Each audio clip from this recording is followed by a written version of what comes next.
Përshëndetje miqtë e mi. Një plak I urtë dikur ka thënë: njerëzit që e mohojnë Perëndin nuk besojnë asgjë, e në të njëjtën kohë besojnë në gjithçka. I tillë ishte edhe personazhi I historisë sonë të sotme. Për vite të tëra ai thoshte se ishte ateist, e në të vërtetë nuk kishte asnjë spirancë për shpirtin e tij të trazuar. Provoi shumë mënyra e shumë gjëra, por nuk gjeti paqe, derisa zemra, mendja dhe jeta e tij u bën të lira nga prangat.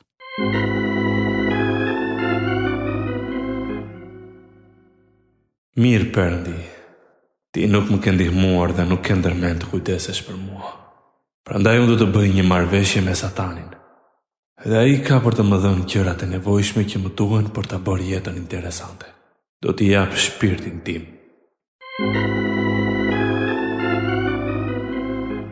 Po ndiqni të lirë nga prangat radiodramatizimin e historive të vërteta njerëzore që përcjellin lajmin e mirë në botë. Këto histori janë prodhuar në Chicago nga Pacific Garden Mission dhe vinë për ju në gjuhën shqipe nga Radio 7 në Tiranë. Sot për transmetim ju ftoj të ndiqni programin me numër 336, programin që ju bën të përballen me veten dhe të mendoni.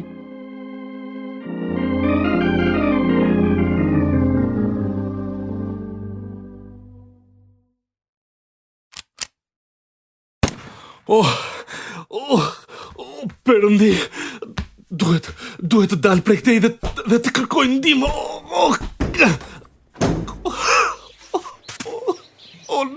Nuk dua të vdes. Nuk dua të vdes. Perëndi më ndihmo. Billy, çka ndodhur kështu? Je gjakosur I tëri. Kam qelluar veten me armën e papait. Hip në makinë, shpejt. Duhet të shpije në spital. Mirë që erdha pikërisht tani. Ndryshe do të kishe vdekur këtu vetëm nga gjakderdhja.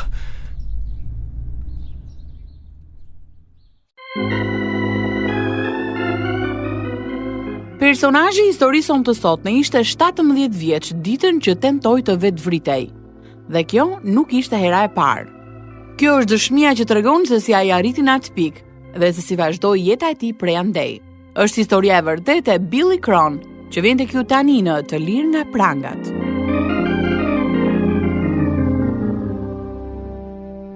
Familja ime jetonte në varfëri në Kansasin jugperëndimor. Unë isha më I vogli nga 4 fëmijët. Kisha 2 motra dhe 1 vëlla. Në vitin 1967 kur linda, I madh filloi të merrej me bujqësi, por vendi nuk kishte ujë të rrjedhshëm. Ashpërsia e 2 dimrave të ftohtë bëri që babai të humbiste të ardhurat e tij dhe u detyrua të gjuante lepuj që të siguronte ushqim për ne. Nëna dhe babai ishin keq nga ana financiare. Kështu kur unë isha në klasën e 6, nëna filloi të punonte duke na lënë ne fëmijët vetëm. Çfarë duam për darkë, motrushe? Makarona me djath. Prap! Nëse nuk të pëlqejnë, prica të marr uria. Po mami, pse nuk është në shtëpi? Sepse po punon me orë të zgjatura. Vetëm kaq dim të bëjmë në këtë familje. Punë dhe vetëm punë. Ha, more Billy, po ti nuk e di çfarë është puna. E di që shkrim me të tëri. Unë gosit barin në verë dhe pastroj rrugën nga dëbora në dimër, që thashtu e mbaj të pastër shtëpinë. Shumë mirë atëherë. Kur unë të mos jem këtu, sigurohu që të mos bëhet pis. Pse, ku do të shkosh? Kam një takim, more mistrec, që dëshiron t'i dish të gjitha. Do të më lësh vetëm me motrën time të çmendur? Herën e fundit më goditi me thik apo harrove. Mos më thua që të goditi kot. Po, kot më goditi, kot fare. Oh, mjaft me kaq. Shko shtrot avolinën atë bëj. Për aq kohë sa jetova në shtëpi, familja ime nuk pati kurfar lidhje me besimin e krishterë. Ne shkuam në kish për një kohë të shkurtër, kur jetonim në Nebraska. Por pasi pastori I ri u zvendësua nga një pastor I vjetër, prindrit u larguan prej saj. Ata thanë se kur të rriteshim, ne do ta vendosnim vetë se çfarë do të besonim. Kur nëna filloi të punonte, u futëm në shumë telashe. Secili prej nesh largoi nga shtëpia kur I tekej. Një ditë kur isha vetëm, thira emrin e Perëndis. Perëndi, nëse me të vërtet ekziston, kam nevojë të më ndihmosh. Çfarë po ndodh kështu? O Zot, më jep një shenjë ose diçka.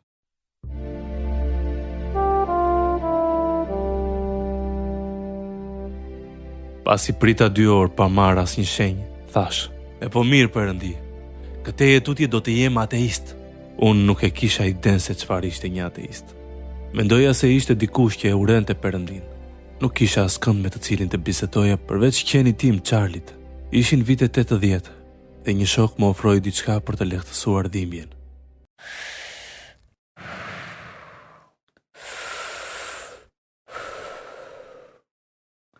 Malli mirë, apo nuk të pëlqen? Si ore nuk më pëlqen. Dije mash mirë sa nuk dua të jem më esëll. Të thash që miqtë e mi blejnë mall të mirë. Më bën të ndihem në formë, plako. Përveç kësaj, nuk më intereson asgjë tjetër, asgjë ama. Si të qofë sallatë ruse është. Kush? Jeta, kush tjetër? E si të pëlqen sallata ruse? Me fasule apo pa fasule? Po ty si të pëlqen? Me turshi apo pa turshi? Mua për vete më pëlqen me turshi. Mua më pëlqen me të gjitha. Edhe nga jeta më pëlqen të mbarë gjithçka që ajo më ofron.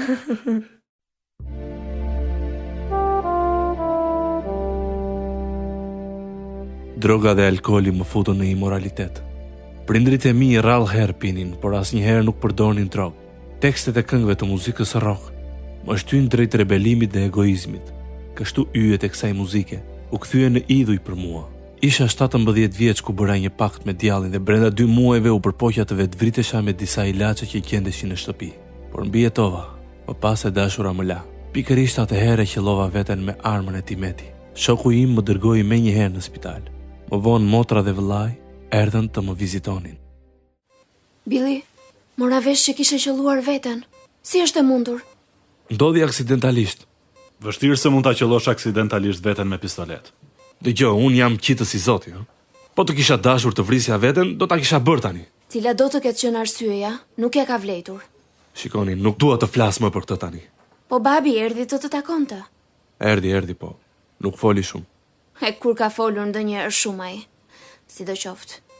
Po mami erdhi? Po dhe dukej që nuk i ishte fare e kënaqur me mua. Kështu që u kthye në punë. Je me fat që je ende gjallë. Ato them edhe unë. Duhet të largohemi nga Kansasi, para se ky vend të na e marrë jetën. Pasi gjërat u qetësuan, e dashura më la sërish dhe jeta ime u mbush me të njëjtën zbrazdi si më parë. Droga më bënte të dëshpëruar dhe rash nga mësimet.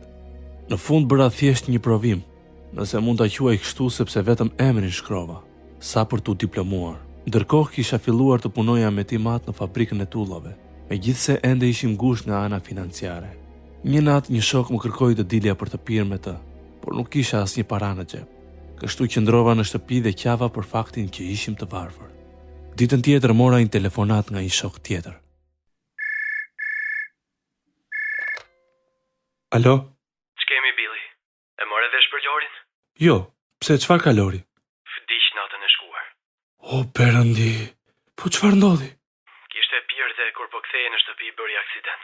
Në fakt ai më telefonoi dje që të dilja me të, por nuk kisha asnjë kokër leku. Ke qenë me fatër mik. Edhe ti mund kishe vdekur me të. Qava për orë të tëra. Në funeral nuk arrita t'i kontrolloja të lotët. E shikoja shokun tim të shtrirë dhe pyesja veten, çfarë do të ndodh kur unë të vdes. As miqt që thoshin se ishin të krishterë nuk e kishin përgjigjen e kësaj pyetje. Nuk mund ta shpreh me fjalë dhimbjen që kam ndier në shpirt. Nuk dija ku të gjeja ngushëllim. Im vëlla më telefonoi për të më dhënë një ide. Je në Kaliforni, Billy. Dhe të lë punën? Nuk është e lehtë. E di, por ka për të pëlqyer këtu. Nuk e dobor për të pastruar. Vetëm qejf në diell dhe vajza të bukura. Edhe mbi të gjitha, vendi këtu të ofron mundësi të mira për punë. Po a mund të jetoj me ty? Këtu tek shtëpia e Xhaxharonit nuk ka vend, por mund të qëndrosh me kushurit. Më vonë mund t'i mbledhin paratë dhe të marrim një apartament së bashku. Mendon se mund të gjej punë atje? Po i preve flokët dhe po usolle mirë, sigurisht që do të gjesh. E kam seriozisht, ha? Po edhe unë. Mund të punosh në ndërtim me kushurit. Po mirë. Unë kam nisur shkollën elektronike dhe më vonë edhe ti mund ta fillosh. Fillimisht duhet të jetosh këtu për një vit. Më pas shteti të mban si student. Tani ma prishe mendjen fare, ha? Vlla, nëse dëshiron të bësh përpara në jetë, duhet të largohesh nga shtëpia. Mbase ke të drejtë. Arsimimi është Chelsea, Billy. Arsimi është përgjigja. Kështu u shpërngula në Kaliforni. Preva flokët dhe ndalova së marri drogë duke u përpjekur të isha një njeri i ndryshuar. Pas një viti fillova shkollën elektronike natën. Ishte e njëjta ku shkonte im vlla, por arsimi nuk e mbushi bështllëkun e jetës time. Ende pija dhe fitoja shumë para në ndërtim, kështu që fillova të merrja prap drogë. Unë dhe im vlla morëm një apartament së bashku. Çfarë janë këto? Ushqimet mbetura. E mban mend që Teri gatuan te pul që gjithmonë I kishte jeshile kockat. Me siguri përdorte ngjyrues ushqimor. Sidoqoftë, unë ende nuk e pëlqej pulën. Mbase kjo është arsyeja pse ajo I është futur fes. Nuk e di, por sa herë që shkruan apo telefonon, e vetmja gjë për të cilën flet është Jezusi. Po pra, është bërë e mërzitshme. Ej, si thua sikur ta sjell të dashurën time këtu që të jetoj me ne? Atë nga Kansasi? Po atë. Megjithse nuk di të bëj shumë gjëra, prap më mirë se ne gatuan. Po mbase sjell dhe unë atë timen. Ato mund të kujdesen për shtëpinë. Ky vend ka nevojë për dorën e një gruaje. Ne ftuam të dashurat tona që të jetonin me ne, por nuk funksionoi. Kështu unë mora apartamentin tim.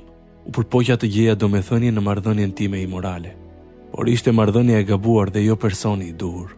As kjo gjë nuk e mbushi boshtllëkun që kisha në zemër. Nuk e kuptoja pse ndihesha bosh nga brenda. Motra ime e dinte përgjigjen. Alo? Billy, si je? Shumë mirë Teri, po ti? Si po të shkojnë gjërat? Për mrekulli, po jetoj me mbretin. Me mbretin? Cilin mbret moj? Me mbretin Jezus. Ai është mbreti I lavdishëm. Aha, po fol moj se më trembe. E diti që tani jam bërë bjond? Po tallesh apo jo? Jam tallur ndonjëherë unë me ty. Billy, Jezusi të do ashtu siç je. Mbase, por vajzat më duan bjond. Perëndia shikon zemrën, vëllaçko. Vë bas që tani më ka zili për stilin tim të ri. Mjaft fole marrëzira, Billy. Kush po flet marrëzira? Një herë ti ke thënë se ai është I gjithdijshëm, që syrit e tij nuk I shpëton asgjë. Po, ashtu është. Por ai kërkon një zemër të drejtë dhe të gatshme. E po ja ku më ka mua. Jam gati të provoj çdo gjë. Arsimi nuk e mbushi boshtllëkun tim, kështu që u përqendrova në fitimin e pasurisë. E fitova aq shumë para sa arrita në pikën ku nuk vendosja dot se çfarë të blija, duke qenë se gjërat materiale tani ishin kthyer në Zot për mua. As këto nuk e mbushën boshtllëkun e zemrës time. Kur nuk më duheshin më gjëra për të bler, ju ktheva drogës e cila më futi në periudhën më të errët të jetës time. Interesant apo jo? Shiko sa shumë tema për të shqyrtuar. Jeta pas vdekjes, fryma e botës. Ky shkrimtari ka për të të pëlqyer. Unë as që e dija që këto gjëra ekzistonin, miku im. Sa më shumë të lexosh, aq më shumë dëshiron të dish. Mendon se këto libra mbajnë brenda përgjigje? Çfarë përgjigjesh? Se nga vim dhe pse jemi këtu? Në fakt, këto të zgjojnë kuriozitetin, të bëjnë të mendosh. Me të vërtet? Kjo ndodh vetëm kur drogohem, kështu që dua ta provoj. Bari është thjesht fillimi, Bill. Nëse dëshiron të kesh një përjetim të thellë mistik, atëherë përdor LSD-n. U zhyta thellë në shkrimet e këtij kulti dhe në shumë sekte të tjera si budizmi, hinduizmi, shamanizmi dhe misticizmi lindor. Mund të kisha përfunduar edhe më poshtë nga pesha e të gjithë ideve të këtyre sekteve. Por një koleg tjetër I punës më ndihmoi. Reti mu ofrua me një mesazh krejtësisht ndryshe. Billy, çfarë po lexon? Një libër që flet për ndryshimin e fundit që do të kemi. I krishterë është? Çfarë thua, more? Bibla na paralajmëron të bëjmë kujdes, sepse shumë profetë të rrem kanë dalë në botë. Ashtu? Po ti si I dallon profetët e rrem? Është e lehtë. Dhe çdo frymë që nuk rrëfen se Jezus Krishti ka ardhur në mish, nuk është prej Perëndis. Dhe kjo është fryma e Antikrishtit që siç e keni dëgjuar se vjen dhe që tani është në botë. Po, Jezus Krishti. Ai është vetmja rrugë për të ndryshuar fundin. Po tallesh me mua apo jo? Jo, as pak. Ti duhet ta pranosh Jezus Krishtin si shpëtimtar. Billy, në tokë ekzistojnë dy lloj njerëzish. Ata që e njohin atë dhe ata që nuk e njohin. Kush e njeh Krishtin do të shkojë në parajs. Kush nuk e njeh do të shkojë në ferr. Ja kështu e ndryshojmë ne fundin që do të kemi. Kjo është zgjidhja më e thjeshtë që kam dëgjuar ndonjëherë. Është e vërtetë. Perëndia u ka bërë të gjithë të thjeshtë se si të shkojnë në parajs. Beso në Zotin Jezus Krisht dhe do të shpëtohesh ti dhe shtëpia jote. Vërtet e beson këtë? Sigurisht që po. Vetë Jezusi tha: Unë jam udha, e vërteta dhe jeta. Askush nuk vjen tek Ati përveç se nëpërmjet meje. Nuk mund të rrimë këtu. Ju të krishterët jeni shumë mashtrues. Shiko Billy, si thua sikur të vish ndonjëherë për darkë në shtëpinë time dhe të takosh familjen time. ata mund të të ndihmojnë të kuptosh më shumë. Shkova të darkoja me familjen e tij, por vazhdova të tallesha me të krishterët.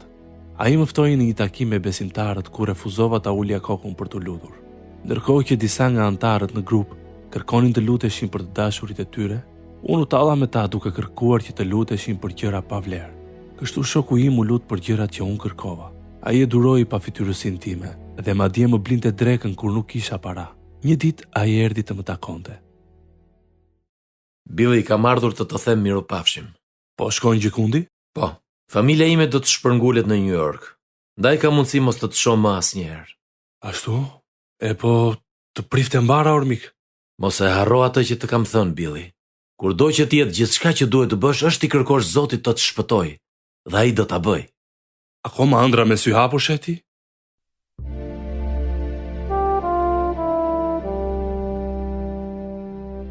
Kisha vetëm një vit që e njihja Retin dhe kur ai u largua, nuk isha më askënd që të më fliste për Perëndin.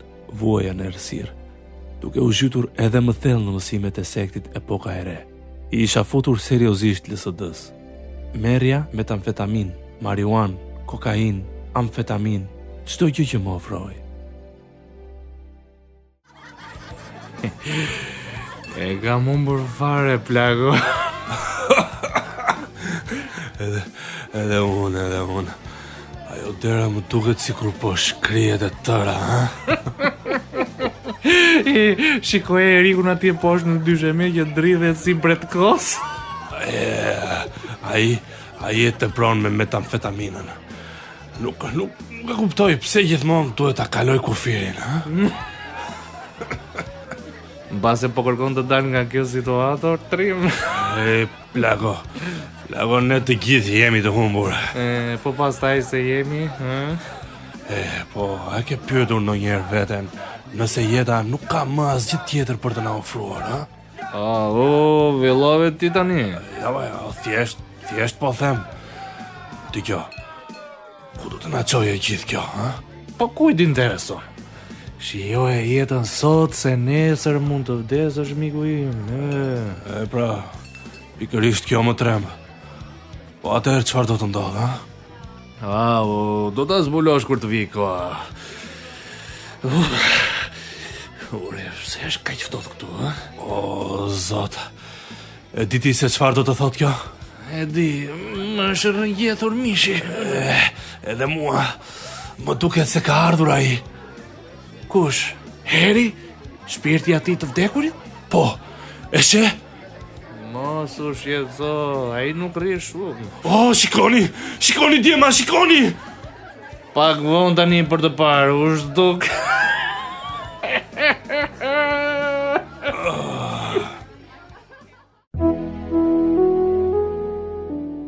Kisha pasur përjetime të tilla, por ky ishte ndryshe. Ajo që pam ishte një figurë e errët e një njeriu që shfaqej dhe dukej shpejt. Ne ja vum emrin Heri. Më zinte paniku sa herë që e shihja. Mendoja se po çmendesha, kështu që për një javë hoqa dorë nga LSD-ja, por vazhdoja të pija amfetamin dhe alkool. Të shtunën tjetër isha në një fest pranë një lumi, dhe atje piva sërish LSD. Humba ndjenjat dhe gjëja tjetër që mbaj mend është që u zgjova në dyshemen e dhomës së gjumit të shokut tim. Baba i tij po e thëriste atë.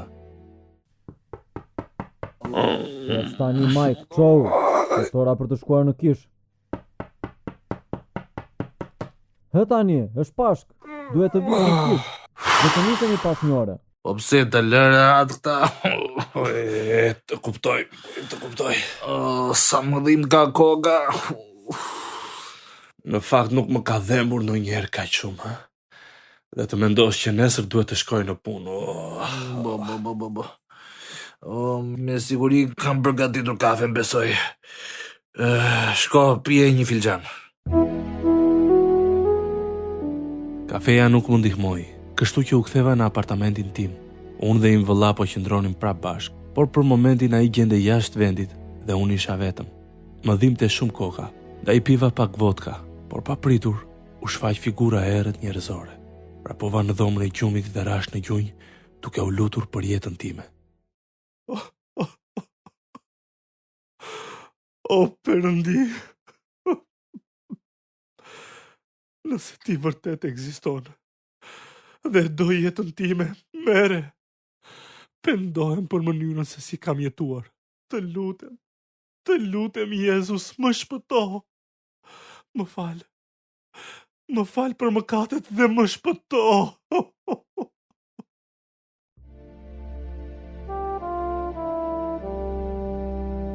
Në ato qaste mendja ime u kthjellua dhe figura e errët u shtuk për të mos u shfaqur më kurrë. Menjëherë kuptova se duhet të hiqja dorë nga gjërat jo të perëndishme, nga muzika demonike, të gjitha disjet dhe kasetat. Kisha filluar të shkruaja një libër për epokën e re, të cilin e hodha në plera bashkë me të gjithë librat e tjerë që kisha. Personi i parë që telefonova ishte motra ime Teri. Je shpëtuar? Oh, lavdi Perëndis, jam lutur për ty. Nuk ta them dot se sa mirë ndihem Teri. Menjëherë ndjeva lehtësimin nga pesha e mëkatit. A nuk është e mrekullueshme? Po, sikur ta kisha kuptuar më parë këtë. Sikur të kisha dëgjuar ty dhe kolegun tim tek puna. Ai do të gëzohet kur ta marr vesh se çfarë të ka ndodhur. E po unë nuk e di se ku është. Ai u kthye të jetonte në lindje. Me që Rakela tek udhëtimet, unë do të vi në Kaliforni për një vizitë. Kur? Pas 2 javësh. Dukesh shumë mirë, Billy. Më vjen mirë që flokët e tu janë në ngjyrën e tyre natyrale. I ndryshova krishtlindjen e shkuar. E po, Perëndia po të përgatiste për të qenë fëmija e tij. Mendoja se këto fjalë ishin marrëzi, por tani e kuptoj. Shkon në kish? Aq shpesh sa mendoj që njerëzit janë lodhur duke më parë. Po Biblën e lexon? Çdo ditë ke nevojë për fjalën e Perëndisë. E lexoj dhe nuk e heq dot nga dora. Kjo tregon se me të vërtet ke rilindur. Çdo fëmijë i rilindur dëshiron qumshtin e pastër të fjalës. Kështu rritemi. E di, askush nuk më tha se duhet të hiqja dorë nga droga dhe librat fetar. E kuptova që ato ishin ligësi. Kjo është fryma e shenjtë, Billy. Jezusi tha, por ngushëlluesi, fryma e shenjtë që Ati do ta dërgojë në emrin tim, ai do t'ju mësoj çdo gjë dhe do t'ju kujtoj të gjitha këto që ju thash. Mendon se do t'i citoj ndonjëherë vargjet kështu si ti? Të jesh i sigurt që po. Mahnitem se si ai më shpëtoi, krejt papritur. Është e thjeshtë. Sa hape mbyll syt nuk gjendesh më në derën e ferrit, por je në mbretërinë e Perëndisë. Sa më gëzon fakti që ti dhe Reti vazhdua të më flistit për Jezusin. Kur u largova nga Satani për të kthyer tek Perëndia, e dija që ajo që kisha nevojë të bëja ishte të shpëtohesha. Kalo kohë në lutje, Billy. Ashtu bëj. Vazhdimisht i kërkoj Perëndisë të më tregojë më shumë. Dua të di më shumë rreth tij. Ke thënë fjalët e duhura, vëlla. Tani dua të shkoj në shkollën biblike. Oh, sa mirë. Njëherë telefonova një shkollë, numrin e të cilës e gjeta në numëratorin telefonik dhe zonja që u përgjigj filloi të qeshte. Ajo më tha se ishte shkollë biblike verore për fëmijë. Me ku di unë? Mos u shqetëso se do të mësosh. Tani e tutje Perëndia do të të ndihmoj. Ne jetonim në Sacramento dhe atje gjendeshin 2 shkolla biblike. Kështu fillova të lutesha që të ndiqja njërin prej tyre. Ndërkohë gjeta adresën e mikut tim Retit në lindje dhe e telefonova në punë. Billy Kron, nuk kemi folur që nga koha kur unë largova. Ret, unë doja të thosha se jam shpëtuar. Oh, Perëndi. Djema dëgjoni, ky është ai djali për cilin ju kam folur. Perëndia ju përgjigj lutjeve tona. Ret, akoma në linje? Ky është lajm i mrekullueshëm.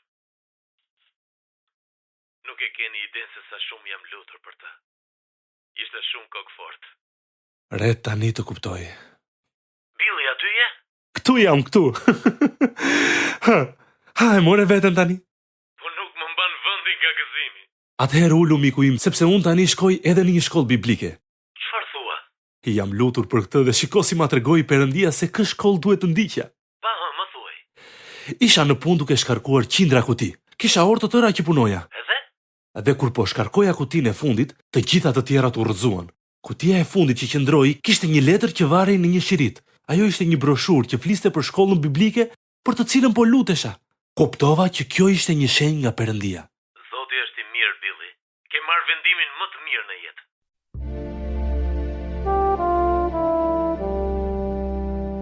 8 javë pasi u shpëtova, fillova shkollën biblike dhe atje njoha Brendin. U martova me të ndërkohë që ende nuk e kishin përfunduar shkollën dhe u bëra pastori një kishe para se të diplomohesha. Qëndrova atje 2 vjet pas diplomimit dhe më pas u bëra pastori një kishe në Kaliforninë Veriore për 5 vjet. Në prill të vitit 2006, Perëndia më thiri për të shërbyer si pastor në një kishë në New York. Të dielën e parë që predikova, Perëndia kishte përgatitur një surprizë për mua. E shihni miqtë mi, nëse Perëndia mundi të falte mua, atëherë ai mund të falë gjithë secilin prej jush. E dini çfarë do t'ju jap? Ai do t'ju jap një zemër të re. Nëpërmjet kryqit të Krishtit, do t'ju jap një shkëmb ku mund të mbështeteni përjetësisht. Do t'ju jap drejtim edhe një qëllim për jetën. Ju nuk do të keni frikë nga vdekja. Dhe ai do ta zvendsoj zemrën tuaj boshe me një zemër të mbushur plot gëzime, dashuri të jashtëzakonshme. Dua ta mbyll me vargjet 9 dhe 10 të kapitullit 4 të letrës së parë të Gjonit që thonë: Në këtë është shfaqur dashuria e Perëndis ndaj nesh, se Perëndia dërgoi birin e tij të vetëm lindurin në botë që ne të rrojmë përmes tij. Në këtë është dashuria, jo se ne e deshëm Perëndin, por që ai na deshi dhe dërgoi birin e tij si shlyerje për mëkatet tona. Le të lutemi. Shërbes e bukur, Billy. Reti? O, sa gëzojmë që po të shoh vëlla. Edhe unë. Po jeton diku këtej afër? Po. Dëgjova se do të predikoje ti sot. Kështu që nuk mund ta humbise këtë për asgjë në botë. E shikon se çfarë nise në Sakramento. Kuj do t'i shkonte mendja që do të përfundonim këtu, ha? Perëndia është ai që e filloi, Billy, dhe ai është besnik. Amen, vëlla. Amen. Ai do ta përfundoj punën që ka nisur në ne. Tani pres që t'i japësh lavdia ti me punën tënde këtu. E po do t'ju them të gjithëve atë që ti më the në fillim, që Krishti Jezus erdhi në botë për të shpëtuar mëkatarët, ndër të cilët unë jam i pari. Billy, dua të takoj gruan dhe fëmijët e tu. Po, patjetër. Ja, ajo bjondja e bukur atje është gruaja ime.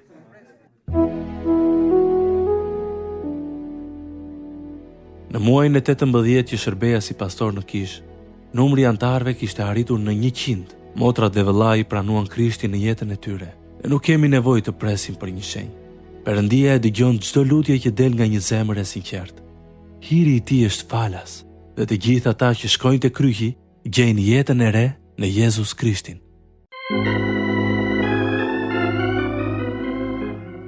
Kjo jetë e re është për ju dëgjues të dashur. Tek letra e Romakëve në kapitullin 10 në vargjet 9 dhe 10 Bibla thot: Sepse po të rrëfesh me gojën tënde Zotin Jezus dhe po të besosh në zemrën tënde se Perëndia e ngjalli prej së vdekurish, do të shpëtohesh. Sepse me zemër njeriu beson në drejtësi dhe me gojë bëhet rrëfim për shpëtim. Nëse keni nevojë për ndihmë në marrjen e këtij vendimi jetë ndryshues në Krishtin, ju ftoj të na shkruani në Radio 7 Kutia Postare 2914 Tiranë, ose më na dërgoni një email në info@radioviz7.net.